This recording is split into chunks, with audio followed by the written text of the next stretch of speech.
Por que coisas ruins acontecem com pessoas boas? Olha, essa talvez seja a pergunta mais antiga e mais difícil da humanidade.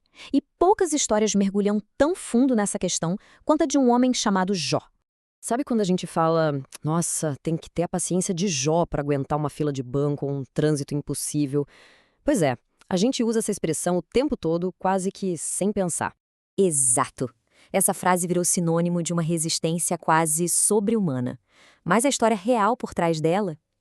Essa é tudo menos comum. É uma história de proporções cósmicas. Pode acreditar. Então, bora descobrir o que aconteceu de verdade, porque a jornada desse homem é muito mais chocante e complexa do que a gente costuma imaginar.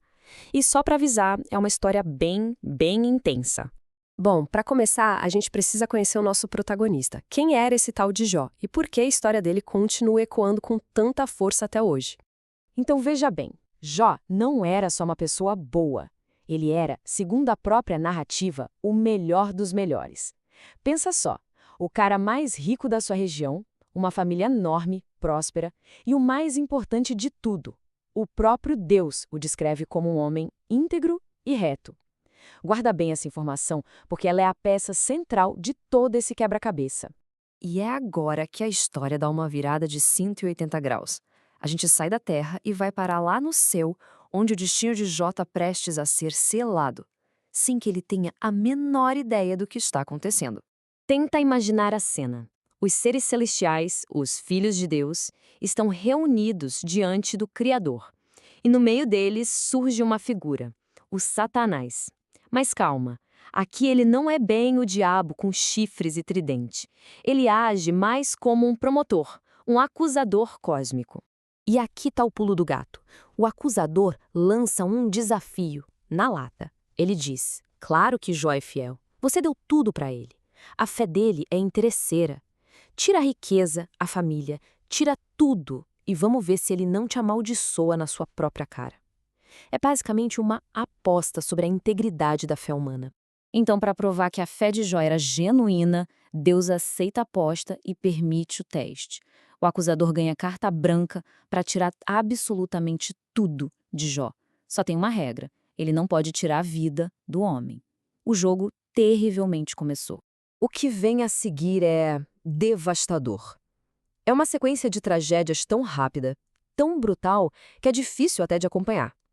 A aposta feita lá no céu começa a se materializar na terra. A velocidade com que a vida de Jó desmorona é simplesmente assustadora. Um mensageiro chega atrás do outro, cada um com uma notícia pior que a anterior. Não dá nem tempo de respirar. A primeira notícia é a pior dor que se pode imaginar. Seus 10 filhos, todos eles, estavam juntos numa festa quando a casa desabou. Todos mortos, de uma vez só. Logo em seguida, a ruína financeira total. Seus rebanhos são roubados, suas ovelhas são queimadas por um fogo dos céus, seus servos mortos. Aquele que era o homem mais rico do Oriente, em questão de horas, não tem mais absolutamente nada. E a reação de Jó? É daqui que vem a famosa paciência. Mesmo depois de perder tudo, ele não amaldiçoa a Deus. Pelo contrário, ele rasga as próprias vestes, raspa a cabeça em sinal de luto e adora. É uma demonstração de fé que parece, sinceramente, impossível. Mas a aposta ainda não terminou. O acusador volta e diz: mas ele ainda tem a própria pele, a saúde. Então, o teste fica ainda pior. Jó é atingido por uma doença terrível que o cobre de feridas da cabeça aos pés. Agora sim, ele perdeu tudo, até o conforto do próprio corpo.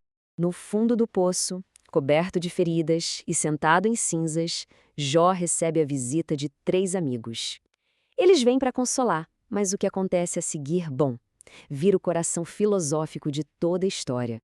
Esse debate é longo, poético e super profundo. Mas, resumindo, os amigos de Jó têm uma lógica simples. Deus é justo. Se você está sofrendo tanto, é porque você pecou feio. Confessa logo! Já o Jó, ele bate o pé. Ele grita: eu sou inocente, eu não fiz nada para merecer isso, não faz sentido. Ele se recusa a aceitar essa visão de mundo tão simplista. Cansado de dor, de luto e principalmente da acusação dos amigos, Jó faz a única coisa que lhe resta. Ele eleva seu protesto diretamente a Deus. Chega de intermediários, ele quer falar com o juiz. Jó chega no seu limite. Ele não quer mais o conselho furado dos amigos. Ele quer respostas do Todo-Poderoso.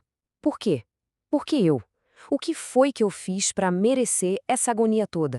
Então, Deus responde, mas não do jeito que Jó ou qualquer um de nós esperaria. Em vez de uma explicação, de um motivo, Deus responde com uma tempestade de perguntas. 70 perguntas, uma atrás da outra. Falando de dentro de um redemoinho, Deus não responde o porquê de Jó. Em vez disso, ele faz perguntas que mostram a imensidão do universo. A ideia não era humilhar Jó, mas sim mostrar que a sabedoria que rege o cosmos é infinitamente maior do que a nossa capacidade de compreensão. A perspectiva humana é muito, muito pequena. Essa resposta inesperada, esse encontro direto com o mistério, provoca uma mudança gigantesca em Jó. E é aqui que a gente chega no verdadeiro clímax da história. Essa é a grande virada de chave para Jó. Ele percebe que estava exigindo respostas a partir de uma visão de mundo muito limitada. Agora, depois de vislumbrar a grandeza de Deus, ele não exige mais nada. Ele simplesmente se curva em admiração. Ele não conseguiu a resposta que queria, mas encontrou algo muito maior. Uma nova forma de enxergar a Deus e a si mesmo. E sim, no final, a vida de Jó é restaurada. Ele ganha o dobro de tudo o que perdeu, uma nova família. Mas a história deixa bem claro, o prêmio material não é o ponto principal.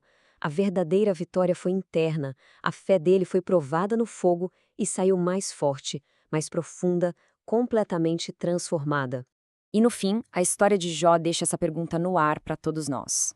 Ela nos força a pensar: o que é fé de verdade? É ter todas as respostas, todo o controle e entender cada porquê?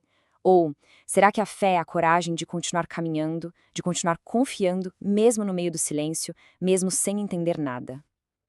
Fica aí a reflexão.